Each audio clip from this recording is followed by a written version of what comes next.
ഞാൻ MLA ആയിരിക്കുന്ന കാലയളവിലല്ല. എന്തിനാണ് പോലീസ് സംരക്ഷണം സർക്കാരിന്റെ ചെലവിൽ എനിക്ക് ഇപ്പോഴും ഏർപ്പെടുത്തിയത് 18 കൊല്ലമായിട്ട് വെക്കുന്നത് എന്ന് ഈ പറയുന്നവർ പറയേണ്ട മറുപടിയാണ്. എന്തിനാണത്? എന്ത് ഭീഷണിയാണ്? ആരാണ് ഷാജിക്കയുടെ ജീവന് ഭീഷണിയായി നിൽക്കുന്നത് എന്ന് പറയേണ്ടത് ഞാനല്ല, ഗവൺമെന്റാണ്. 10 വർഷം ഭരിക്കുന്ന സഖാവ് പിണറായി വിജയൻ മുഖ്യമന്ത്രിയും എൻ്റെ ഈ ഗവൺമെന്റ്മാരെ പിൻവലിച്ചിട്ടില്ല. അവരിപ്പോഴും ഉണ്ട്. എന്ത് തെറ്റ് ചെയ്തതിനാണ് എന്ന് നിങ്ങൾ പറയൂ.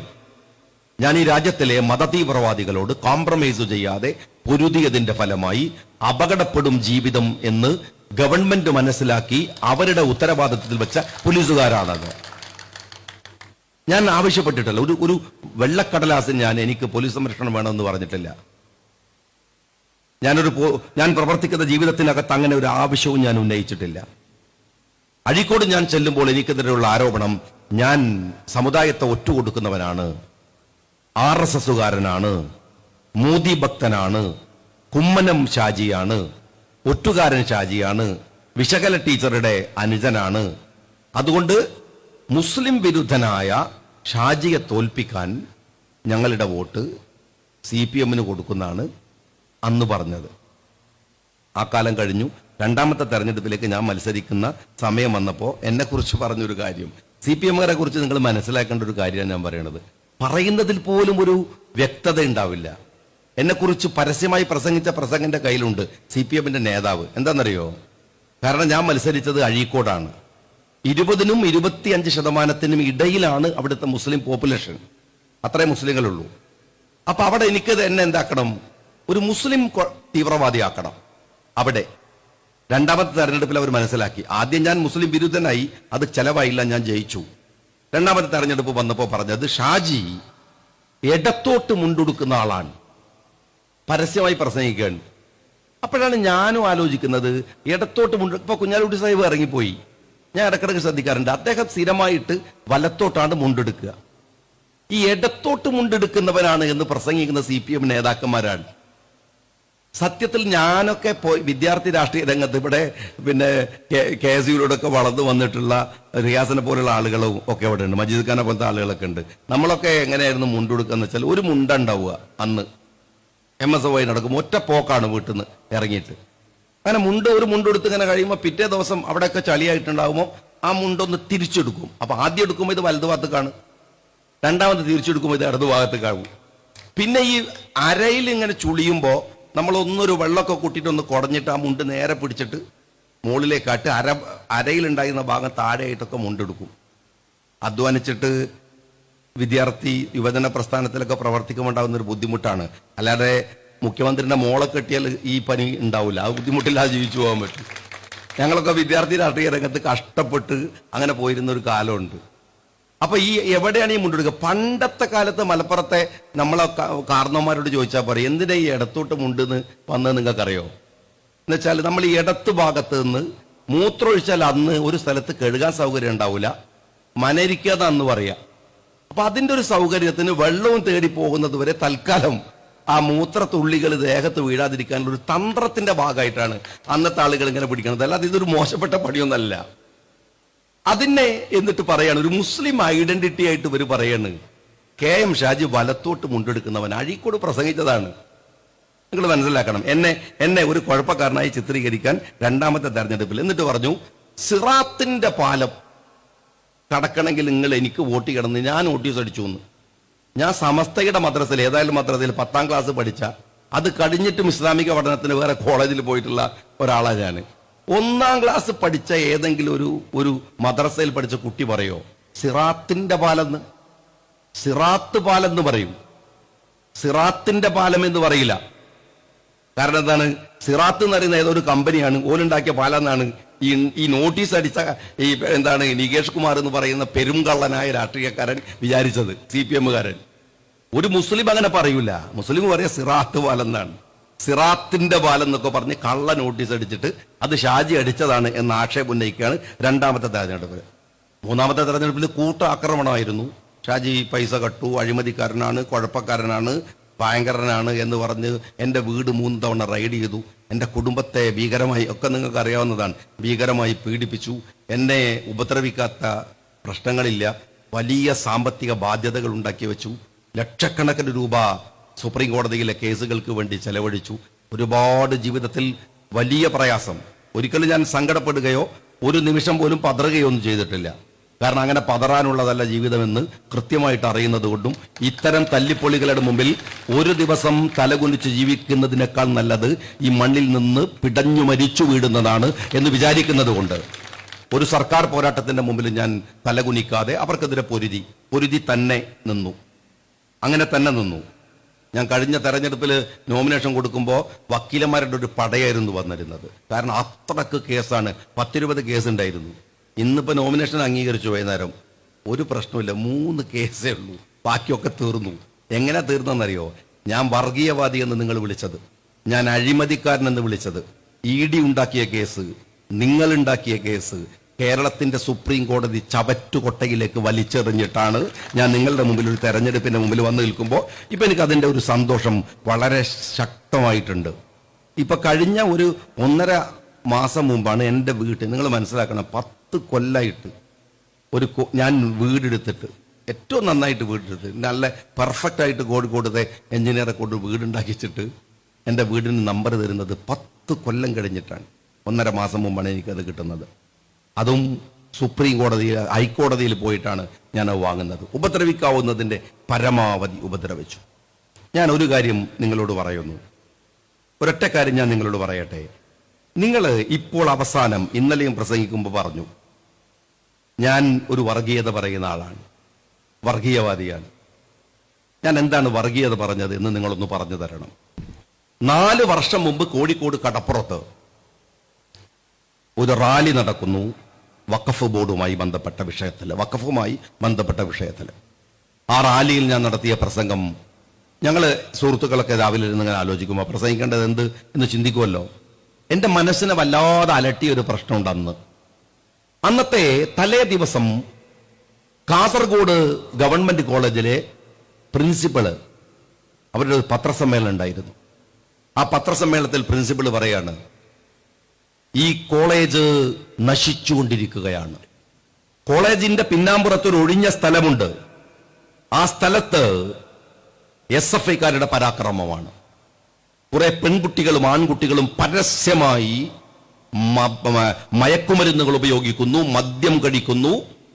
ക്യാമ്പസിനല്ല, സമൂഹത്തിന് നിരക്കാത്ത ഇണചേരലുകൾ പോലും ഞാൻ കാണുന്നു. പറയുന്നത് പ്രിൻസിപ്പലാണേ, ഞാൻ സംസാരിക്കുന്നത് തെരഞ്ഞെടുപ്പ് യോഗത്തിലാണ്. ഇത് റെക്കോർഡ് ചെയ്യുന്നുണ്ട്. ആ പ്രിൻസിപ്പലിന്റെ പത്രസമ്മേളനം എൻ്റെ കയ്യിലുണ്ട്. എന്നിട്ട് പ്രിൻസിപ്പൽ പറയുന്നു, ഞാൻ അവരോട് പോയിട്ട് ഇതിവിടെ പാടില്ല എന്ന് പറഞ്ഞപ്പോ ടീച്ചർക്ക് ലൈവായിട്ട് കാണിച്ചു തരാം എന്നാണ് അവരെന്നോട് പറഞ്ഞത് എന്ന് SFIക്കാർ പറഞ്ഞത് എന്ന് ആ പ്രിൻസിപ്പൽ പറയുന്നു. കോഴിക്കോട് ഫാറൂഖ് കോളേജ് ക്യാമ്പസിന്റെ മുമ്പിൽ SFIയുടെ പോസ്റ്റർ വന്നു. എന്താ പോസ്റ്റർ എന്നറിയോ? ലൈംഗികത നിറഞ്ഞ പോസ്റ്റർ വെച്ചിട്ട് അവരതിനടിയിൽ എഴുതിയത് ലിബറലിസത്തെ കുറിച്ചാണ്, പരസ്യമായ അതിരുകളില്ലാത്ത ലൈംഗിക വീഴ്ചയെ കുറിച്ചാണ്. കേരളത്തിന്റെ ക്യാമ്പസുകളിൽ ഭീകരമായ അനാർക്കി ഉണ്ടാക്കാൻ SFI എന്ന് പറയുന്ന ഒരു സംഘടന ശ്രമിക്കുകയാണ്. മതം വേണ്ട, വിശ്വാസം വേണ്ട, മതമല്ല പ്രശ്നം എന്ന് പറഞ്ഞിട്ട്. നിങ്ങൾക്ക് ഇപ്പോഴും ഫാക്ട് ചെക്കിങ്ങിന് സൗകര്യമുള്ള ഒരു ടെക്നോളജിയുള്ള കാലല്ലേ ഇപ്പോ. ഷാജി എന്താ കടപ്പുറത്ത് പ്രസംഗിച്ചത് നിങ്ങൾ കേട്ടോ? അതിനകത്ത് പറയുന്നത് ഞാനിങ്ങനെയാണ്, ആ സന്ദർഭത്തിൽ മതമല്ല പ്രശ്നം എന്നാണോ SFIക്കാരാ നീ പറയണത്? ഇത് ഇന്ത്യയാണ്. 4599 ജാതിയും മതങ്ങളുമുള്ള ഇന്ത്യയാണ്. ഈ രാജ്യത്ത് മതം തന്നെയാണ് പ്രശ്നം. മതമാണ് പ്രശ്നം. ഞങ്ങളെ മനുഷ്യരാക്കിയത് മതമാണ്. ഞങ്ങളുടെ സ്വഭാവത്തെ ക്രമീകരിച്ചത് മതമാണ്. മതമില്ല എന്ന് പറഞ്ഞിട്ട് നീ കാട്ടിക്കൂട്ടുന്ന പേക്കൂത്തുകളല്ല ഈ രാജ്യത്തിനു വേണ്ടത് എന്ന് പറഞ്ഞുകൊണ്ട് നടത്തിയ പ്രസംഗം 4 കൊല്ലം കഴിഞ്ഞിട്ട് കേരളത്തിന്റെ മുഖ്യമന്ത്രി പിണറായി വിജയൻ തപ്പിയെടുത്തിട്ട് തന്റെ ഫേസ്ബുക്കിൽ ലോക്കൽ സഖാക്കൾ പോലും ചെയ്യാത്ത വിധത്തിൽ വെട്ടി പേസ്റ്റ് ചെയ്ത് നിങ്ങൾ ഫേസ്ബുക്കിൽ ഇട്ടിട്ടുണ്ടെങ്കിൽ അത് നിങ്ങൾക്ക് വിഷയദാരിദ്ര്യത്തിന്റെ പ്രശ്നമാണ്. എന്നോടുള്ള ദേഷ്യത്തിന്റെ പ്രശ്നമാണ്. ഞങ്ങൾക്കത് പറയാതിരിക്കാനാവൂല. ഞാൻ ഒരൊറ്റ കാര്യം പറയട്ടെ, എല്ലാ വിശ്വാസികളും ഇല്ല ഇവിടെ. നമുക്ക് മതം നമ്മളുടെ വിശ്വാസമല്ലേ, നമ്മളുടെ പ്രശ്നമല്ലേ. ഞാൻ മതമാണ് പ്രശ്നം എന്ന് പറഞ്ഞപ്പോ അതിനെതിരായിട്ട് വേറെന്താ ഞാൻ പറയേണ്ടത്? മതമല്ല പ്രശ്നമെന്നോ? എനിക്ക് പറയാനാവില്ല. വമൻ അഹ്സന ഖൗലൻ മിമ്മൻ ദഅ ഇലല്ലാഹ് വഅമില സ്വാലിഹൻ വഖാല ഇന്നനി മിനൽ മുസ്ലിമീൻ. ഒരു ചോദ്യമുണ്ട്. ഒരു ഹിന്ദു സഹോദരിയോട്, സഹോദരനോട് നിങ്ങൾ ചോദിക്ക്, നിന്റെ മതം അവന് പ്രശ്നമാണ്, അവന്റെ പ്രശ്നമാണ്, അവന്റെ വിശ്വാസമാണ്. വേറെ എല്ലാത്തിലും അവൻ കോംപ്രമൈസ് ചെയ്യും. ഒരു ക്രിസ്ത്യാനിയോട് ചോദിക്ക്. മതം എല്ലാവർക്കും പരമമായി അവരുടെ വിശ്വാസവും ആചാരവുമാണ്. നിങ്ങൾ എന്നെ വേട്ടയാടിയത് അതുകൊണ്ടൊന്നുമല്ല. നിങ്ങൾ ശബരിമലയിൽ സ്ത്രീ പ്രവേശത്തിന് വേണ്ടിയിട്ട് നിങ്ങൾ കളിച്ച ഒരു കള്ളക്കളിയുണ്ട്, വൃത്തികെട്ട കളിയുണ്ട്. ശബരിമലയിൽ സ്ത്രീകൾ പ്രവേശിക്കണം എന്ന് പറയാൻ കേരളത്തിന്റെ മുഖ്യമന്ത്രി പിണറായി വിജയന് എന്താ അധികാരമുള്ളത്? ശബരിമലയുടെ ചരിത്രം നിങ്ങൾക്കറിയോ?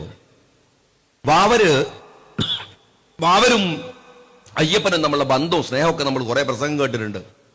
ശബരിമല നിങ്ങളറിയോ? അയ്യപ്പൻ ബ്രഹ്മചാരിയാണ്.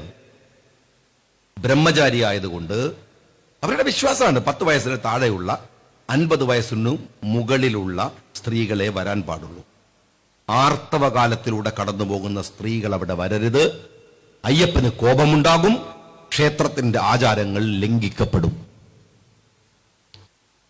അതവരുടെ വിശ്വാസമല്ലേ?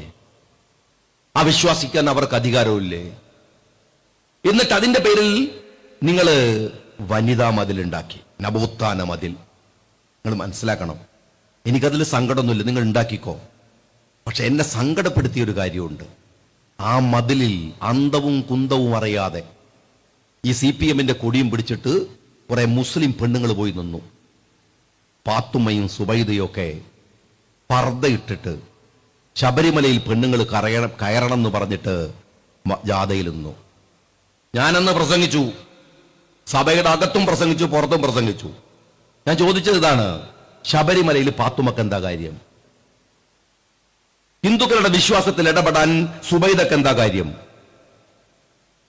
ആർത്തവകാലത്ത് ശബരിമലയിൽ പോകാൻ പാടില്ല എന്ന് പറഞ്ഞതാണോ? ആർത്തവകാലത്ത് മുസ്ലിം സ്ത്രീകൾക്ക് നോമ്പ് നോക്കാൻ പറ്റുമോ? ആർത്തവകാലത്ത് ഏതെങ്കിലും ഒരു മുസ്ലിം സ്ത്രീ നിസ്കരിക്കുമോ? ആർത്തവകാലത്ത് ഖുർആൻ ഓതുവോ? അതെന്താന്ന് ചോദിച്ചാൽ എന്താണ്? അതവരുടെ വിശ്വാസമാണ്, യുക്തിയല്ല വിശ്വാസം. നമ്മൾ എല്ലാ പള്ളികളിൽ നിന്നും ബാങ്ക് കേൾക്കണില്ലേ? ഏതെങ്കിലും ഒരു ബാങ്ക് പെണ്ണുങ്ങൾ കൊടുത്ത് നിങ്ങൾ കേട്ടിട്ടുണ്ടോ? എത്ര സമുദായത്തിനകത്ത് എത്ര അവാന്തര വിഭാഗങ്ങളുണ്ട്? സുന്നികളിൽ എത്ര അവാന്തര വിഭാഗം, മുജാഹിദുകൾ എത്ര ആയിട്ട് പടർന്നിട്ടുണ്ട്? ഏതെങ്കിലും ഒരു സംഘടന അക്കാര്യത്തിൽ ഒരു വിപ്ലവം പറഞ്ഞോ? ഞങ്ങൾ ബാങ്ക് കൊടുക്കട്ടെ, പെണ്ണുങ്ങൾ കൊടുത്താൽ ഒരു ഇമ്പുള്ള ശബ്ദമാണ് പെണ്ണുങ്ങൾ, ഒരു കൊടുക്കട്ടെ എന്ന് പറഞ്ഞോ? ലോകത്തെവിടെയും കേട്ടിട്ടുണ്ട് നിങ്ങൾ? എന്താ കാര്യം? പെണ്ണുങ്ങൾ ബാങ്ക് കൊടുത്ത ശബ്ദം പുറത്തു വരൂലേ? മൈക്കുന്ന് വരും. എന്താ കൊടുക്കാത്തത്? അത് മുസ്ലിങ്ങളുടെ വിശ്വാസമാണ്, മുസ്ലിങ്ങളുടെ വിശ്വാസമാണ്. വിശ്വാസം വേറെയാണ്, യുക്തി വേറെയാണ്. ആ പിണറായി വിജയൻ കേരളത്തിലെ ഹിന്ദുമത വിശ്വാസികളുടെ ശബരിമലയിൽ ഇടപെടാൻ വന്നപ്പോ ഞങ്ങൾ ഉണ്ടായിരുന്നു പൊരുതി അതിന്റെ മുമ്പിൽ നിൽക്കാൻ. സമ്മതിക്കില്ല എന്ന് പറഞ്ഞുകൊണ്ട്, അതിന് വിടില്ല എന്ന് പറഞ്ഞുകൊണ്ട് ശബരിമലയിലെ ഹിന്ദുമത വിശ്വാസികളുടെ കൂടെ ഞങ്ങൾ എല്ലാവരും നിന്നു. അതുകൊണ്ടാണോ നിങ്ങൾക്ക് ദേഷ്യം പിടിച്ചിട്ട് എന്നെ വർഗീയവാദിയാക്കിയത്? നിങ്ങൾക്ക് കുഴപ്പമൊന്നുമില്ല, നിങ്ങളാക്കിക്കോളൂ. നിങ്ങള് സാത്താനിക് വേഴ്സസ് ഇവിടുത്തെ ക്രിസ്ത്യൻ സമൂഹത്തെ അപമാനിക്കാൻ എന്തൊക്കെയാ പറഞ്ഞു? നിങ്ങൾ ക്രിസ്ത്യൻ സമൂഹത്തെ കുറിച്ച് എന്തൊക്കെ പറഞ്ഞു? നിങ്ങൾക്ക് MA ബേബി എത്ര കളിയാക്കി ഇവിടുത്തെ ക്രിസ്ത്യൻ സമൂഹത്തെ. അവരുടെ വിശ്വാസമല്ലേ? എല്ലാ മതങ്ങളിലും അതിന്റെ വിശ്വാസമല്ലേ? അതിനെ അതിനെ ആക്രമിക്കാൻ നിങ്ങൾക്ക് എന്താ അവകാശം? ഇന്ത്യ രാജ്യത്ത്, ഈ രാജ്യത്തെ ഭരണഘടന കൊടുത്ത അവകാശമല്ലേ ഇവിടുത്തെ മുസ്ലിങ്ങളും ക്രിസ്ത്യാനികളും ഹിന്ദുക്കളും ഹിന്ദു സഹോദരന്മാരും എല്ലാവരും അനുഭവിക്കണത്? അതിനെങ്ങനെ നിങ്ങൾ ചോദ്യം ചെയ്യാം? എങ്ങനെ ചോദ്യം ചെയ്യാം? നിങ്ങൾ 6-ാം നൂറ്റാണ്ടിലെ പ്രാകൃതമായ മതമാണ് ഇസ്ലാം എന്ന് നിങ്ങൾ പറഞ്ഞപ്പോ ഞങ്ങൾ എതിർത്തിട്ടുണ്ട്. അതിന് തന്നെയാ ഞങ്ങൾ ഇവിടെ നിൽക്കുന്നത്.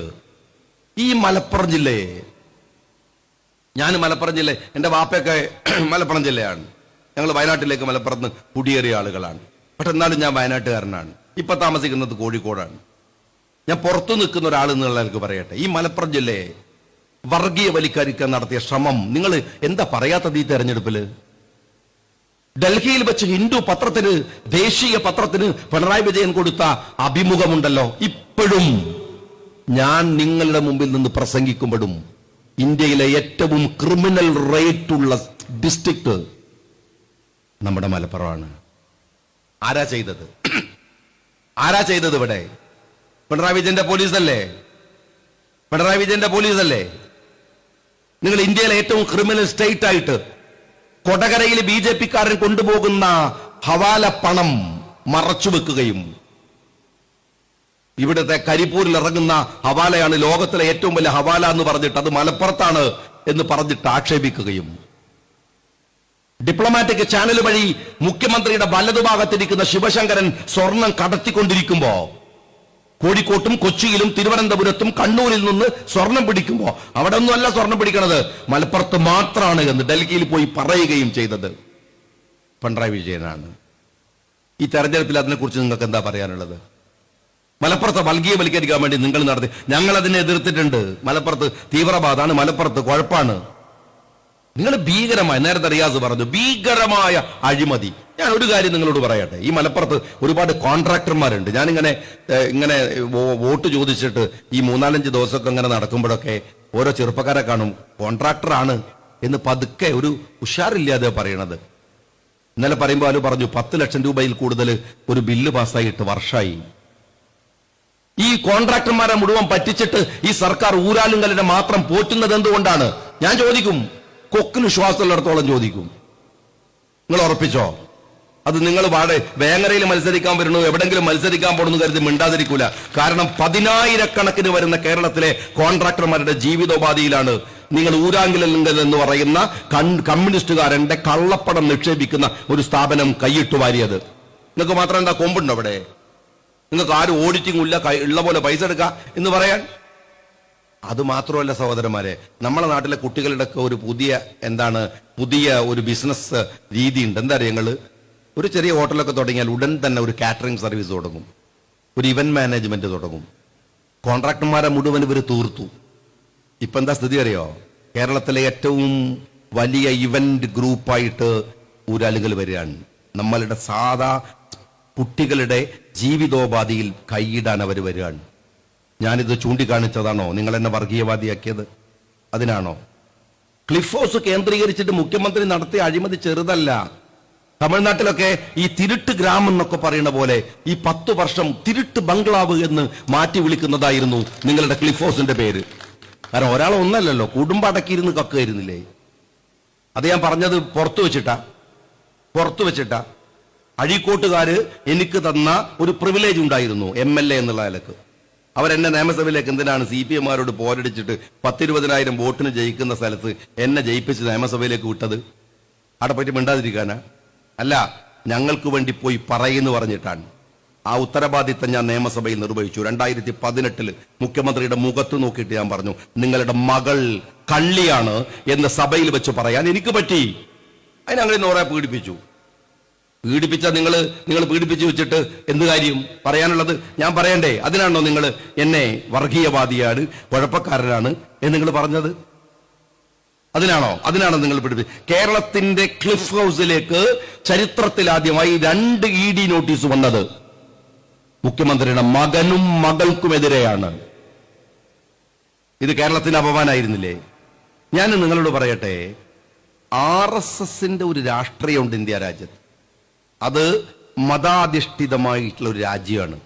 മതത്തെ വിട്ട് ജീവിക്കുന്ന ഒരു സമൂഹമാണ് ഒരുപക്ഷെ ഇവിടെ രാഷ്ട്രീയ പ്രവർത്തനത്തിൽ കുഴപ്പങ്ങൾ ഉണ്ടാക്കാൻ വരുന്നത്. അവിടെ ഞാൻ നിങ്ങളോട് പറയുന്നു, ഗാന്ധിജിയെ അറിയാൻ, ഗാന്ധിജി എന്തായിരുന്നു എന്ന് മനസ്സിലാക്കാൻ നിങ്ങൾക്ക് പറ്റണം. കുട്ടികളോട് അതിനെക്കുറിച്ച് പറഞ്ഞു കൊടുക്കാൻ നിങ്ങൾക്ക് പറ്റണം. എഹ്സാൻ ജഫ്രി എന്ന് പറയുന്ന കോൺഗ്രസിന്റെ MP കൊല്ലപ്പെട്ടു മുസ്ലിം ആയതുകൊണ്ട്. ബാബരി പള്ളി പൊളിച്ചത് അതിന്റെ കെട്ടിടത്തിലുണ്ടായ ഒരു ടെക്നിക്കൽ ഇഷ്യൂസിന്റെ പേരിലല്ല, മതത്തിന്റെ പേരിലാണ്. ഈ രാജ്യത്ത് അതൊരു പ്രശ്നമാണ് എന്ന് പറയുന്നത് നിങ്ങൾക്ക് വിഷമമുണ്ടാക്കുന്നുണ്ടെങ്കിൽ, RSSന് വിഷമമുണ്ടാവും എന്നതുകൊണ്ട് നിങ്ങൾക്ക് പ്രയാസമുണ്ടെങ്കിൽ ഞങ്ങൾക്കത് പറയാതിരിക്കാനാവില്ല. ഞാൻ ചെറുപ്പക്കാരോട് പറയട്ടെ, നവകാലിയിലേക്ക് പോകുന്ന ഗാന്ധിജി ഉണ്ട്. നിങ്ങൾ പഠിക്കണ ചെറുപ്പക്കാരെ, നവകാലിയിലേക്ക് പോകുന്ന ഗാന്ധിജിയുണ്ട്. സ്വാതന്ത്ര്യത്തിന്റെ പതാക ഡൽഹിയിൽ പൊന്തുന്ന ദിവസമാണ്. ഗാന്ധിജി പോയിട്ട് അവിടുത്തെ മുസ്ലിങ്ങളോടും ഹിന്ദുക്കളോടും പറഞ്ഞു, നിങ്ങൾ ഇങ്ങനെ തമ്മിത്തല്ലി മരിക്കല്ല. പലരും ബാപ്പുജിയോട് പറഞ്ഞു, ഭ്രാന്ത് പിടിച്ചവരാണ് ബാപ്പുജി അവര്, നിങ്ങൾ തിരിച്ചു പോയിക്കോ. ബാപ്പുജി പോയില്ല, അവിടെ നിന്നു. ആ സമയത്ത് ബാപ്പുജിയുടെ കൂടെ ഉണ്ടായിരുന്ന ഒരു മനുഷ്യൻ ഓടിപ്പാഞ്ഞു വന്ന് ബാപ്പുജിയുടെ ആ മെല്ലിച്ച ശരീരം മുറുക്കെ ചേർത്തു പിടിച്ചിട്ട് ഒരൊറ്റ കരച്ചിലാണ്. അയാൾ പറഞ്ഞു, എന്റെ മക്കളെ മുസ്ലിം തീവ്രവാദികൾ കൊന്നുകളഞ്ഞു. ബാപ്പുജി, ഞാൻ എന്താ ചെയ്യേണ്ടത്? ബാപ്പുജിയുടെ ഒരു മറുപടി ഉണ്ട്, ഞാൻ ചെറുപ്പക്കാരോട് പറയുന്നു. ബാപ്പുജിയുടെ മറുപടി ഉണ്ട്. ബാപ്പുജി പറഞ്ഞു, നിങ്ങള് ഏതെങ്കിലും ഹിന്ദുക്കൾ കൊന്ന മുസ്ലിം ഉണ്ടാവും, അവന്റെ മക്കളിലൊന്നിനെ നീ എടുത്തു വളർത്ത്, എന്നിട്ട് അവനെ നല്ല മുസ്ലിമാക്കി വളർത്ത്.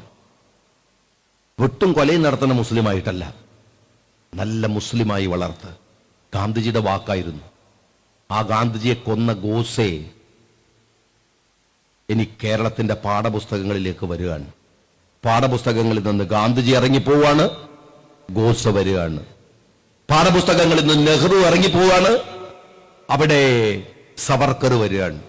ഞാനൊരു കാര്യം നിങ്ങളോട് ഉറപ്പു തരുന്നു, നിങ്ങൾ എനിക്ക് വോട്ട് തന്നു ജയിപ്പിച്ചാൽ, ഈ സർക്കാർ അധികാരത്തിൽ വന്നാൽ, ഗാന്ധിജിയെ തള്ളിപ്പറയുന്ന, നെഹ്റുവിനെ താഴെ ഇറക്കുന്ന ആ പാഠപുസ്തകങ്ങളിലേക്ക് നെഹ്റു കയറി വരും, ഗാന്ധിജി കയറി വരും.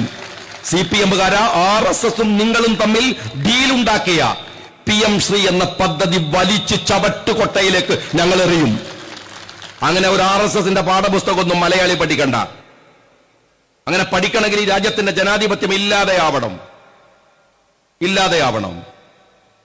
ഞാൻ നിങ്ങളോട് പറയുന്നു, ഞാനിവിടെ നിങ്ങളുടെ മുമ്പിൽ വന്ന് വോട്ട് ചോദിക്കുന്നത് ഈ വേങ്ങരയുടെ മാത്രം പ്രശ്നങ്ങളല്ല, അത് 25%. അതിനപ്പുറം 75% ഈ രാജ്യത്തിനു വേണ്ടി സംസാരിക്കാനും പൊരുതാനുമുള്ള നിയമനിർമ്മാണ സഭയിലേക്കുള്ള വോട്ടാണ്. അതിനെക്കുറിച്ചാണ് ഞാൻ സംസാരിക്കുന്നത്. ഞാൻ ഇന്നലൊക്കെ വന്നിട്ട് കുറെ വർത്താനം പറഞ്ഞു പോയല്ലോ പലരും ഇവിടെ, എന്നെ ആക്ഷേപിച്ചിട്ട്. സ്ഥാനാർത്ഥി എന്ന നിലക്ക് പറയാൻ ബാധ്യതയുണ്ട്. ഞാൻ അവരോടൊക്കെ പറയണു, ഉത്തരവാദപ്പെട്ട ഏതെങ്കിലും ഒരു CPM-കാരൻ, ഇത് തെരഞ്ഞെടുപ്പ് സമയമാണ് കേട്ടോ, ഇതിന് എപ്പോഴും പറയുന്ന പോലെയല്ല, വിലയുള്ള സമയമാണ്. എനിക്ക് തിരക്കുണ്ട്, എന്റെ അപ്പുറത്ത് മത്സരിക്കുന്ന സ്ഥാനാർത്ഥിക്കും തിരക്കുണ്ട്. നിങ്ങൾ വേങ്ങര ടൗണിന്റെ മധ്യത്തില് നടുവില് നമുക്ക് സ്റ്റേജ് കെട്ടാം. നിങ്ങള് കേരളത്തിൽ നിന്ന് നിങ്ങൾക്ക് കിട്ടാവുന്ന, കൊള്ളാവുന്ന, നിങ്ങൾക്ക് പറ്റിയ ഒരു 10 പേരെ കൊണ്ടുവാ, എന്നിട്ട് സംസാരിക്കുക. അവർക്കാർക്കും തിരക്കില്ലെങ്കിൽ ഏതായാലും നിങ്ങളുടെ സ്ഥാനാർത്ഥി ഇവിടെ നിൽക്കുന്നുണ്ടല്ലോ, ഞാൻ അദ്ദേഹത്തോടും വെല്ലുവിളിക്കുകയാണ്. എന്നിട്ട് വാ.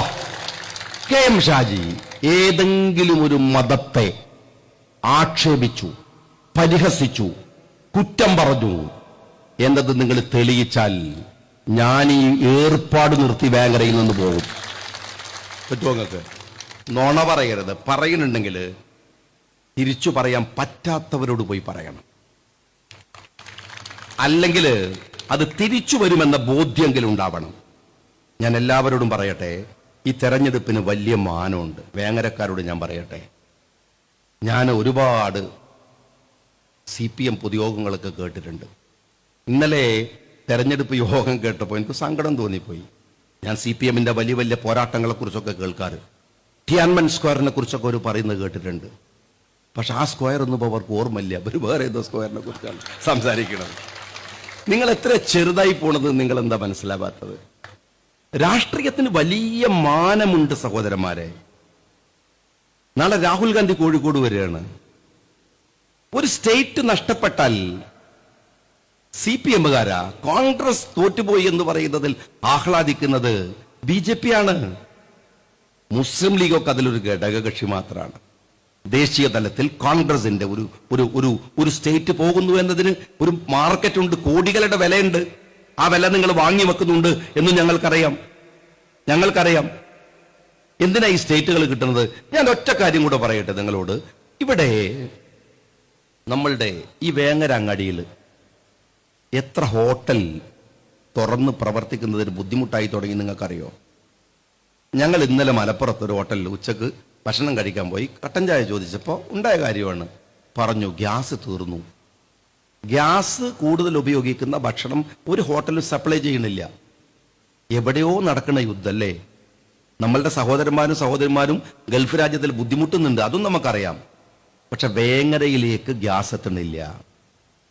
നമ്മുടെ വീട്ടിന്റെ മുമ്പിൽ വരിക യുദ്ധം, അടുക്കളയിൽ വരിക യുദ്ധം. ഈ യുദ്ധം ഈ തെരഞ്ഞെടുപ്പിൽ നിങ്ങളുടെ വോട്ടിന് പ്രാധാന്യമുണ്ടെന്ന് ഞാൻ പറയാണ്. നിങ്ങൾ ജീവിക്കുന്ന കാലം ഏതാണെന്നറിയോ? നിങ്ങൾ വേങ്ങര അങ്ങാടിയിലെ ടാവട്ടത്തിൽ ഇരുന്ന് കളിക്കുന്ന കാലമല്ല. നമ്മുടെ കുട്ടികൾക്ക് ലോകത്തോട് സംസാരിക്കാൻ വേങ്ങര അങ്ങാടിയിൽ നിന്ന് കഴിയുന്ന കാലമാണ്. നിങ്ങൾ പറയുന്നത് ഗൗരവമുണ്ടെങ്കിൽ റൊണാൾഡ് ട്രംപുകൾക്കും നെതന്യാഹുകൾക്കും ലോക ഭരണാധികാരികൾക്കും, കാരണം നിങ്ങളുടെ കയ്യിൽ ടൂളുണ്ട്. ഒരു കാര്യം കൂടെ ഞാൻ പറയട്ടെ. ഇറാന് ഈ യുദ്ധം ചെയ്യുമ്പോൾ ഇറാന്റെ പിറകിൽ ഇറാൻ ഒറ്റക്കല്ല, ചൈനയും റഷ്യയും ഉണ്ട് എന്ന് രാഷ്ട്രീയ നിരീക്ഷകർ പറയുന്നുണ്ട്. ഈ യുദ്ധം നടക്കുന്ന സമയത്ത് നെഹ്റുവിന്റെ ചേരിചേരാ രാജ്യത്തിന് ആ കരുത്തുണ്ടായിരുന്നെങ്കിൽ, നിക്സണോട് രാഷ്ട്രീയം പറഞ്ഞ ഇന്ദിരാഗാന്ധിയുടെ രാഷ്ട്രീയത്തിന് കരുത്തുണ്ടായിരുന്നെങ്കിൽ, നെഹ്റുവിനെ അതേപടി പകർത്തിയെടുത്ത ജീവിത വിശുദ്ധിയുള്ള രാഹുൽ ഗാന്ധി എന്ന ഇന്ത്യയുടെ പടനായകന്റെ കയ്യിൽ ഈ രാജ്യമുണ്ടായിരുന്നെങ്കിൽ, ഞാൻ ഉറപ്പു പറയുന്നു, ഇതൊരു ബഡായി അല്ല, ഉറപ്പു പറയുന്നു, ഈ യുദ്ധം നടക്കില്ലായിരുന്നു. വെറുതെ കളിക്കരുതേ. ട്രംപ് എന്ന് പറയാൻ കഴിയുന്ന ഒരു ഭരണകൂടം ഏഷ്യയിൽ ഇന്ത്യയെ പോലെ ഒരു ശാക്തിക ചേരിയില്ല. നിങ്ങളുടെ വോട്ടുകൾ ചെറിയ വിഷയമല്ല, വലിയ പ്രാധാന്യമുള്ള വിഷയമാണ്, വളരെ പ്രധാനപ്പെട്ട ഒരു വിഷയമാണ്. ആ വിഷയത്തെ നിങ്ങൾ ഗൗരവത്തോടെ കാണണം. വോട്ട് ചോരി എന്ന വിഷയത്തിൽ നിന്ന് CPM മാറുന്നത് എന്തുകൊണ്ട് എന്ന് നിങ്ങൾ മനസ്സിലാക്കണം. നിങ്ങളോട് ഞാൻ വീണ്ടും പറയുന്നു, നിങ്ങൾ എന്നെ തെരഞ്ഞെടുക്കണമെന്ന് ഞാൻ അഭ്യർത്ഥിക്കുന്നത് നിയമസഭയിലേക്കാണ്, ലെജിസ്ലേറ്റീവ് അസംബ്ലിയിലേക്കാണ്, നിയമനിർമ്മാണ സഭയാണ്. അവിടുത്തെ ഉത്തരവാദിത്വത്തെക്കുറിച്ച് നിങ്ങൾ ആലോചിക്കണമെന്ന് ഞാൻ നിങ്ങളോട് പറയുന്നു. പ്രശ്നങ്ങളുണ്ട് വേങ്ങരക്ക്. വേങ്ങരയിലെ ട്രാഫിക് ഒരു വലിയ പ്രശ്നമാണ്. അതിൻ്റെ ചില നടപടിക്രമങ്ങളൊക്കെ തുടങ്ങി വെച്ചിട്ടുണ്ട്. ആധുനിക കാലത്തെ പുതിയ പഠനങ്ങളോടുകൂടെ അത് പരിശോധിക്കുകയും അത് പരിഹരിക്കുകയും ചെയ്യുമെന്ന് ഞാൻ നിങ്ങൾക്ക് ഉറപ്പ് തരുന്നു. അത് ഉറപ്പാണ്, അത് വേറെ കാര്യം, അതവിടെ ചെയ്യും. പക്ഷെ ഇന്നലെ സംസാരിച്ച ബഹുമാന്യനായ എൻ്റെ സഹോദരൻ ഇടതുപക്ഷത്തിന്റെ സ്ഥാനാർത്ഥി പറഞ്ഞത് വേറൊരു കാര്യമാണ്. വേങ്ങരയിൽ അദ്ദേഹം കടകളുടെ അസോസിയേഷന്റെ എന്തോ ഭാരവാഹിയാണ്. അതുകൊണ്ട് ഇത്ര കടകൾ വേങ്ങരങ്ങാടിയിൽ ഒഴിഞ്ഞു കിടക്കുന്നത് വേങ്ങരയുടെ ട്രാഫിക് കൊണ്ടാണ് എന്ന് പറയുന്നു. സ്വാഭാവികമാണ്, ആ പ്രശ്നമുണ്ട്. പക്ഷെ ഞാൻ ചോദിക്കുന്നത് അദ്ദേഹത്തോട്, അത് വേങ്ങരയുടെ പ്രശ്നമാണ്. എന്റെ പ്രശ്നം അത് മാത്രമല്ല. ഞാൻ വോട്ട് ചോദിക്കുന്ന ഐക്യജനാധിപത്യ മുന്നണിയുടെ പ്രശ്നം അത് മാത്രമല്ല. തുറന്നുവെച്ച കടകളിൽ നിന്ന് കൊടുക്കുന്ന സാധനങ്ങളുടെ വിലയാണ്. തുറക്കാത്ത കടകളുടെ വിഷയമല്ല. തുറന്നു വെച്ച സാധനങ്ങളുടെ കടകളിലെ സാധനം കൊടുക്കുന്നത് നിങ്ങൾ എത്ര വിലക്കാൻ നിങ്ങൾക്കറിയോ സഖാക്കളെ? ഈ കഴിഞ്ഞ ഡിസംബറിൽ ഇന്ത്യയിൽ വിലക്കയറ്റം ഉണ്ടായത് 1.33%. എന്നാൽ കേരളത്തിൽ വില കയറിയത് 9.49%. എന്ന് വെച്ചാൽ വിലക്കയറ്റത്തിൽ ദേശീയ ശരാശരിയേക്കാൾ ഇരട്ടിയിലാണ് കേരളമുള്ളത്. തടുക്കണ്ടേ? 42,000 കോടി പുതിയ കടം ഈ വർഷത്തിൽ മാത്രം നിങ്ങൾ എടുത്തിരിക്കുന്നു. അത് പ്രശ്നമല്ലേ? അതിനെക്കുറിച്ച് സംസാരിക്കാനല്ല നമ്മൾ പോണത്. അല്ലാതെ ഇവിടെ ഇങ്ങനെ ഈ ചത്തുരത്തിൽ മാത്രം കടന്ന് കറങ്ങാനാണോ? അല്ലല്ലോ, അതല്ലല്ലോ രാഷ്ട്രീയം എന്ന് പറയുന്നത്. ഞാൻ നിങ്ങളോട് പറയട്ടെ, വേങ്ങരയിൽ വേറെയും പ്രശ്നങ്ങളുണ്ട്. വേങ്ങരയിലെ കുട്ടികൾക്ക് സ്റ്റേഡിയത്തെക്കുറിച്ച് പറഞ്ഞിട്ടുണ്ട്. ഞാൻ പറയണത്, സ്റ്റേഡിയത്തിലിരുന്ന് കളി കാണുന്ന വേങ്ങരക്കാരെ കുറിച്ചല്ല ഞാൻ ആലോചിക്കുന്നത്. വേങ്ങരക്കാരൻ കളിക്കുന്നത് കാണാൻ ആളുകൾ സ്റ്റേഡിയത്തിൽ വരുന്ന ഒരു കായിക ലോകത്തെക്കുറിച്ച് ഉറപ്പ് ഞാൻ പറയണു. കായിക രംഗത്തിൽ ഒരു അക്കാഡമിക്കലായ ഇടപെടൽ വേങ്ങരയിൽ തീർച്ചയായും ഉണ്ടാകും. സ്റ്റേഡിയം അടക്കമുള്ള ഇടത്ത് തീർച്ചയായും അതുണ്ടാകും. പിന്നെ ഞാൻ വിശദീകരിക്കാൻ നിൽക്കുന്നില്ല. കാരണം സ്പോർട്സ് നമ്മുടെ ജീവിതത്തിൽ, വിദ്യാഭ്യാസത്തിൽ, സാമൂഹിക കർമ്മത്തിലൊക്കെ ഇടപെടുന്നതിന് അക്കാഡമിക്കലായിട്ട് അതിനെ കൊണ്ടുവരും. ഇവിടെ നിങ്ങൾ ഒരു തെരഞ്ഞെടുപ്പ് യോഗത്തിലെ ഒരു സ്ഥാനാർത്ഥിയല്ലേ സംസാരിച്ചത്? ഞാൻ ചോദിക്കുന്നത്, ഇവിടെ ഒരുപാട് SC/ST കോളനികളുണ്ട്. അത് വേങ്ങരയുടെ മാത്രം പ്രശ്നമല്ല. ഞാൻ വയനാട്ടിൽ നിന്ന് വന്ന ഒരാളാണ്. ആ SC/ST കോളനികൾ ഇന്നലെയും മെഞ്ഞാന്നൊക്കെ ഞാൻ കുറച്ചൊക്കെ കണ്ടു. എന്താണ് സത്യത്തിൽ അവരുടെ മാനുഷികമായ ജീവിതം നിങ്ങൾക്കറിയോ? ഇവിടെ എല്ലാ സമുദായങ്ങളും നന്നായില്ലേ സഹോദരന്മാരെ? എല്ലാവരും നന്നായില്ലേ? മുസ്ലിങ്ങളിൽ വലിയ നവോത്ഥാന സംരംഭങ്ങൾ നടന്നു. ക്രിസ്ത്യാനികൾ നേരത്തെ തന്നെ ഡെവലപ്ഡ് ആയിട്ടുള്ള ഒരു കമ്മ്യൂണിറ്റിയാണ്. ഇവിടുത്തെ നായർ സമൂഹം, ഈഴവ സമൂഹം എല്ലാവർക്കും രക്ഷപ്പെട്ടു പോയി. ഈ പാപം സമൂഹത്തിന്റെ സ്ഥിതി എന്താണ്? വയനാട്ടിലൊക്കെ പണിയർ വിഭാഗത്തിൽപ്പെട്ട കുട്ടികൾ കൊഴിഞ്ഞു പോവുകയാണ്. ദിവസവും പത്രം വായിക്കുമ്പോൾ നിങ്ങൾ മയക്കുമരുന്നുമായി ബന്ധപ്പെട്ട് പിടിക്കുന്ന പല ജാതി സമുദായത്തെയും കേൾക്കാം. ആ മയക്കുമരുന്ന് വിൽക്കണില്ല. ആ കൂട്ടത്തിൽ ഒരു ആദിവാസി ദളിത് ആളെങ്ങൾക്ക് കാണാൻ പറ്റൂല. അങ്ങനെ പോലും അവർ സാമൂഹ്യദ്രോഹം ചെയ്യുന്നവരല്ല. പക്ഷെ മയക്കുമരുന്നിന് അടിമപ്പെടുന്ന, ജീവിതം തകരുന്ന എത്ര പാവങ്ങൾ അവർക്കിടയിലുണ്ട്. അവരുടെ കോളനി എന്ന് വിളിക്കാൻ പാടില്ല, അത്രേ നഗരം എന്ന് വിളിക്കണം എന്നാണ്. എന്ത് പരിഷ്കാരാണോ ഇത്? അത് വിളിച്ചാൽ തീരുന്ന പ്രശ്നമാണോ ഈ ദളിത് സമൂഹത്തിനുള്ളത്, ആദിവാസി സമൂഹത്തിനുള്ളത്? ഞാൻ നിങ്ങളോട് ചോദിക്കട്ടെ, നമ്മൾ ഈ നാട്ടിലെ മലപ്പുറത്തിൽ ഈ കാണുന്ന വേങ്ങരയുടെ പുരോഗതിയുടെ ഒക്കെ അടിസ്ഥാനം എന്താ അറിയോ നിങ്ങൾ? ഓരോ കുടുംബത്തിലൊരു പ്രവാസിയുണ്ട്. പ്രവാസം എന്ന് പറയുന്നത് ലോകത്തിലേക്ക് ഒരു കണ്ണു തുറക്കലാണ്. ലോകത്തിൽ നിന്ന് നല്ല കൾച്ചറുകളൊക്കെ വീട്ടിലേക്ക് മലയാളി അത്ര വരട്ടാൻ തുടങ്ങിയത്, മലയാളി ഹദിയ കൊടുക്കാൻ തുടങ്ങിയതൊക്കെ പ്രവാസം തന്ന കൾച്ചറാണ്. വലിയ മാറ്റം ഉണ്ടായിട്ടുണ്ട്. നമ്മുടെ ഏത് കോളനിയിൽ നിന്നാണ് ആദിവാസി സമൂഹങ്ങൾക്കിടയിൽ ഒരു പ്രവാസി ഉള്ളത്? അവർ പണിയെടുക്കാഞ്ഞിട്ടാണോ? എല്ലും മുറിയെ പണിയെടുക്കും. അവർക്കിടയിൽ പ്രവാസി വന്നിട്ട് ഒരു അത്തറിന്റെ മണം ഒരു കോളനിയിൽ നിന്നും നിങ്ങൾക്ക് ആസ്വദിക്കാൻ കഴിയില്ല. ഞാൻ ഒരു കാര്യം പറയുന്നു, കോളനികളുടെ നവീകരണം മാത്രമല്ല, അവർക്കിടയിൽ നടക്കേണ്ടുന്ന, കേരളത്തിൽ നടക്കേണ്ടുന്ന ഒരു ജാഗരണ പ്രവർത്തനത്തിന് ഇവിടുത്തെ ഒരു സോഷ്യൽ ഒരു ഇൻവെസ്റ്റ്മെന്റ് ഉണ്ട്, ഒരു സോഷ്യൽ ഒരു കപ്പാസിറ്റി ഉണ്ട്. അത് ഗവൺമെന്റിനോളം വലുതാണ് സോഷ്യൽ ഇൻവെസ്റ്റ്മെന്റ്. ആ സോഷ്യൽ ഇൻവെസ്റ്റ്മെന്റിനെ കൂടി ഇടപെടിച്ചുകൊണ്ട് ഈ വേങ്ങരയിലെങ്കിലും കേരളത്തിൽ മുഴുവൻ വരാനിരിക്കുന്ന ഒരു ആദിവാസി മുന്നേറ്റത്തിന്റെ വിപ്ലവത്തിന് ചെറിയ തരത്തിലെങ്കിലും തുടക്കം കുറിക്കാൻ നമ്മൾ ഇവിടുത്തെ കോളനികളിൽ ഇടപെടുമെന്നുകൂടെ ഞാൻ നിങ്ങളോട് സ്നേഹപൂർവ്വം പറയാണ്. അവരുടെ പൊതുശ്മശാനത്തിന്റെ പ്രശ്നമുണ്ട്, നമ്മളത് പരിഹരിക്കേണ്ടതാണ്. സോഷ്യൽ ജസ്റ്റിസ് ഞാൻ ആദ്യമേ പറയുന്നു, നമ്മുടെ ഒരു വെൽഫെയർ സ്റ്റേറ്റിന്റെ 3 അടയാളം ഞാൻ എപ്പോഴും പറയാറുണ്ട്. ഒന്ന് ഹെൽത്ത്, ഒന്ന് എഡ്യൂക്കേഷൻ, ഒന്ന് സോഷ്യൽ ജസ്റ്റിസ്. ഞാൻ നിങ്ങളുടെ ഒരു കാര്യം എല്ലായിടത്തും പറഞ്ഞൊരു കാര്യമുണ്ട്. നിങ്ങൾ അറിയോ സഹോദരന്മാരെ, കോഴിക്കോട് നിങ്ങൾ ചികിത്സിക്കാൻ പോകുന്ന, ഇന്നൊരു വീട്ടിൽ പോയപ്പോൾ പറഞ്ഞു, ഞാൻ നാളെ മൈട്രയിലേക്ക് പോവാണ്. കോഴിക്കോട് നഗരത്തിൽ വലിയ ഹോസ്പിറ്റലുകളുണ്ട്, മൈട്രയുണ്ട്, നമുക്കറിയാം മിംസ് ഉണ്ട്, ബേബി ഉണ്ട്. ആരാ ചോദിച്ചാൽ പറയും ബേബി ആസാദ് മൂപ്പൻ്റെതാണ്, മിംസ് ആസാദ് മൂപ്പൻ്റെതാണ്, ബേബി എന്ന് പറഞ്ഞാൽ അലക്സാണ്ടർതാണ്, മൈട്ര അവിടെയുള്ള ഫൈസലിൻ്റെതാണെന്ന് പറയും. ആരതും അല്ല.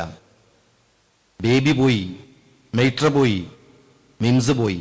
അമേരിക്കയിലെ വമ്പൻ കമ്പനികൾ വന്ന് കേരളത്തിലെ എല്ലാ നഗരത്തിലുമുള്ള ഏകദേശം 20ഓളം ഹോസ്പിറ്റലുകൾ നിങ്ങൾ ഞെട്ടിപ്പോകാവുന്ന വിലക്ക്, പുറത്തു പറയുന്നത് 10,000-15,000 കോടിയാണ്, കോടാനുകോടി രൂപക്ക് വാങ്ങി.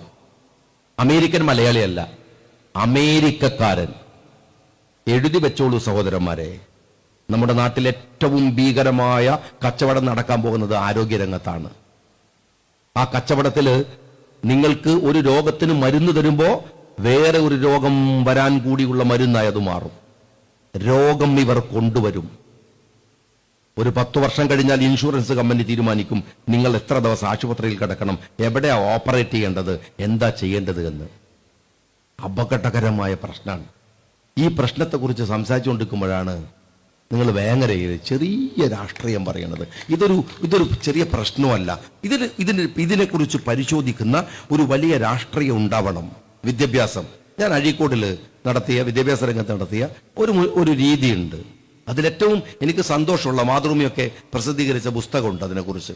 അമ്മക്കൊരുമ്മ എന്ന് പറയുന്ന ഒരു പദ്ധതി ഉണ്ടായിരുന്നു. വലിയ സംഭവമൊന്നുമല്ല, ഒറ്റ ചോദ്യമുള്ളൂ. ആഴ്ചയിലും മാസത്തിലൊക്കെ ആയിട്ട് സ്കൂളിൽ നിന്ന് ചോദിക്കും, ഇന്ന് രാവിലെ നിങ്ങൾ അമ്മക്ക് ഒരു ഉമ്മ കൊടുത്തിരുന്നോ? കൈപൊക്കെന്ന് പറയും.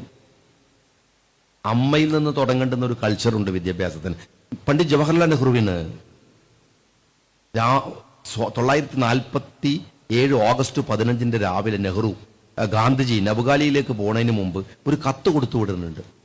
ആ കത്തില് ഗാന്ധിജി എഴുതിയത് ഇങ്ങനെയാണ്: നമ്മുടെ വിദ്യാഭ്യാസം അക്ഷരങ്ങളുടെ ഒരു കേവല ജ്ഞാനമായിക്കൂടാ. കുറെ കാര്യം പറയുന്നുണ്ട്. കേവല ജ്ഞാനമായിക്കൂടാ, അതിൽ ധർമ്മമുണ്ടാവണം. H2O എന്ന് പറയുന്നത് ഒരു ഹൈഡ്രജനും 2 ഹൈഡ്രജനും ഒരു ഓക്സിജനും ചേർന്നാൽ വെള്ളം എന്നാണ്. എന്നാൽ വെള്ളം ദാഹം കൂടിയാണ്. ഞാൻ പറയുന്നത് കേരളത്തിന്റെ വിദ്യാഭ്യാസ രംഗത്ത് മൗലികതയുടെ ഗാന്ധിയൻ സ്പർശമുണ്ടാക്കാൻ കഴിയുന്ന ഇടപെടലുകൾ ആവശ്യമായൊരു കാലാണ്. പരിവർത്തനങ്ങൾ കൊണ്ടുവരാനുള്ള ശ്രമങ്ങൾ ഉണ്ടാകും. ഞാൻ എൻ്റെ പ്രിയപ്പെട്ട സഹോദരന്മാരോട് പറയുന്നു, ഈ തെരഞ്ഞെടുപ്പിൽ ഞാൻ നിങ്ങളോട് വോട്ട് ചോദിക്കുന്നു. തമാശ കളിച്ചിട്ട് മാറി നിൽക്കാനുള്ള വോട്ടല്ല ഈ തെരഞ്ഞെടുപ്പിൽ നിങ്ങൾ വിനിയോഗിക്കേണ്ടത്. മിനിഞ്ഞാന്ന് ആസാമിലെ ഹൈക്കോടതി പുറത്തു കൊണ്ടുവന്ന, അല്ലെങ്കിൽ ഹൈക്കോടതിയിൽ വന്നിട്ടുള്ള ഒരു ചെറിയ ഇടപെടലുണ്ട് ഈ തെരഞ്ഞെടുപ്പുമായി ബന്ധപ്പെട്ട്. അതുകൂടെ ഞാൻ പറയണം നിങ്ങളോട്. എന്താണെന്ന് വെച്ചാൽ, കോടതി പറഞ്ഞിരിക്കുന്നത്, ഹൈക്കോടതി അവിടുന്ന് പറഞ്ഞിരിക്കുന്നത്, നിങ്ങൾക്ക് വോട്ടർ പട്ടികയിൽ ഡി വോട്ടർ എന്ന് പറയുന്ന ഒരു സാധനം വരാൻ പോവാണ്. എന്താ അറിയാത്? Doubtful voter. ഡൗട്ട്ഫുൾ വോട്ടർ എന്ന് വെച്ചാൽ വോട്ടർ പട്ടികയിൽ പേരുണ്ടായിട്ടും വോട്ട് ചെയ്യാത്തവൻ. നിങ്ങളുടെ പൗരത്വത്തെ ഡി വോട്ടർ ഈ കാറ്റഗറിയിൽ വന്നാൽ, ഡി വോട്ടർ എന്ന പട്ടികയിൽ വന്നാൽ പൗരത്വം സംശയിക്കാൻ പോവാണ്. ഇത് പഞ്ചായത്ത് തെരഞ്ഞെടുപ്പിൽ കേട്ടപ്പോൾ നമ്മൾ ചാടിപ്പിഴച്ചു. അത് ജാഗ്രതയായി. മെനഞ്ഞാന്ന് ഗുവാഹത്തി ഹൈക്കോടതിയുടെ വിധിയാണ്. അതിലവർ കാറ്റഗറൈസ് ചെയ്തത് സുപ്രധാനമായ വോട്ട് പാർലമെന്റിലാണ്, 2ാമത് അസംബ്ലിയിലാണ്, 3ാമത് പഞ്ചായത്തിൽ. വോട്ട് ഷാജിക്ക് വേണ്ടി മാത്രമല്ല, UDF വേണ്ടി മാത്രമല്ല, വോട്ട് നമുക്ക് കൂടി വേണ്ടിയുള്ളതാണെന്ന് നിങ്ങൾ എല്ലാവരോടും പറഞ്ഞു കൊടുക്കണമെന്ന് ഞാൻ സ്നേഹപൂർവ്വം നിങ്ങളോട് പറയാം. മറ്റൊന്ന്, നിങ്ങൾ എനിക്ക് വേണ്ടി, അതുകൊണ്ട് തന്നെ ഏറ്റവും ഇത് ഈ മലപ്പുറത്ത് വന്നിട്ട് ഇങ്ങനെ ചെറിയ ചെറിയ ചൊറിച്ചിലുകൾ ഓരോ മണ്ഡലത്തിൽ ഉണ്ടാക്കുക, എന്നിട്ട് അതിനെ വോട്ടാക്കുക, പൈസ കൊടുത്തിട്ട്. വേറെ കുറെ ഒരു രാഷ്ട്രീയ ബോധമില്ല, ഒരു രാജ്യത്ത് നടക്കണ എന്താന്ന് പോലും അറിയില്ല. എന്നിട്ടൊരു തമാശ കളിച്ചിട്ട് കയ്യിലെ പൈസയും ചെലവാക്കിയിട്ട് മണ്ഡലങ്ങൾ പിടിച്ചെടുക്കാൻ CPM പോലത്തെ ഒരു തല്ലിപ്പൊളി പാർട്ടിയുടെ പിറകിൽ പോയിട്ട് ഇതിനൊക്കെ നിൽക്കുന്ന കുറെ ആളുകളുണ്ട്. ഞാൻ ആരെ ആക്ഷേപിക്കാൻ നിൽക്കല്ല. ഞാൻ നിങ്ങളോട് പറയുന്നത് ജയിക്കാൻ മാത്രമുള്ള വോട്ടല്ല, ഇത്തരം ആളുകളുടെ മൂട്ടിന് തീ കൊടുക്കുന്നതായിരിക്കണം നിങ്ങൾ വേങ്ങരയിലെ വോട്ടെണ്ണുമ്പോൾ ഉണ്ടാവേണ്ട റിസൾട്ട് എന്നാണ് ഞാൻ നിങ്ങളോട് പറയുന്നത്. ഇനി ഞാൻ പൂതി ഉണ്ടാവരുത്, വെറുതെ കയ്യിലും പൈസയും ചെലവാക്കി. രാഷ്ട്രീയം പറയട്ടെ, നമുക്ക് സംവദിക്കാം.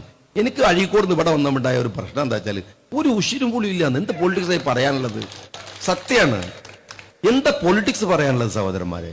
രാഷ്ട്രീയമല്ലേ പറയേണ്ടത്? രാഷ്ട്രീയമല്ലേ സംസാരിക്കേണ്ടത്? ചെറിയ കാര്യങ്ങളാണോ? എത്ര ഗൗരവപ്പെട്ട പ്രശ്നങ്ങൾ ഇവിടെയുണ്ട്. ഞാൻ നിങ്ങളോട് ഒരു കാര്യം പറയുന്നു, നിങ്ങൾ എനിക്ക് വേണ്ടി ഒരു വോട്ട് ചെയ്താൽ, നിങ്ങൾ നിങ്ങളുടെ സുഹൃത്തുക്കളോട് ഷാജിക്ക് ഒരു വോട്ട് ചെയ്യണമെന്ന് പറഞ്ഞ് ചെയ്യിച്ചാൽ, UDF ഒരു ജനപ്രതിനിധി എന്ന നിലക്ക് ഞാൻ നിങ്ങളോട് ഉറപ്പ് തരുന്നു, അതിൻ്റെ പേരിൽ ജീവിതത്തിൽ ഒരിക്കലും നിങ്ങൾക്ക് ഒരു സങ്കടമുണ്ടാവില്ല എന്ന് ഞാൻ ഉറപ്പിച്ചു പറയുന്നു. ഞാൻ നിങ്ങളുടെ കൂടെ ഉണ്ടാകുമെന്നത് ഒരു വാക്കല്ല, അത് ജീവിതത്തിൽ എടുക്കുന്ന ഒരു വ്രതമാണ്. ഞാൻ നിങ്ങൾ തരുന്ന ഈ വോട്ടിന് അതിൻ്റെ മൗലികമായ അർത്ഥത്തിൽ നിങ്ങളുടെ കൂടെ ഉണ്ടാകും. ഏണി അടയാളത്തിൽ നിങ്ങളുടെ വിലപ്പെട്ട വോട്ടുകൾ തരണമെന്ന് വിനീതമായി അപേക്ഷിച്ചുകൊണ്ട് ഞാൻ എൻ്റെ വാക്കുകൾക്ക് വിരാമം കുറിക്കുന്നു. ജയ് ഹിന്ദ്.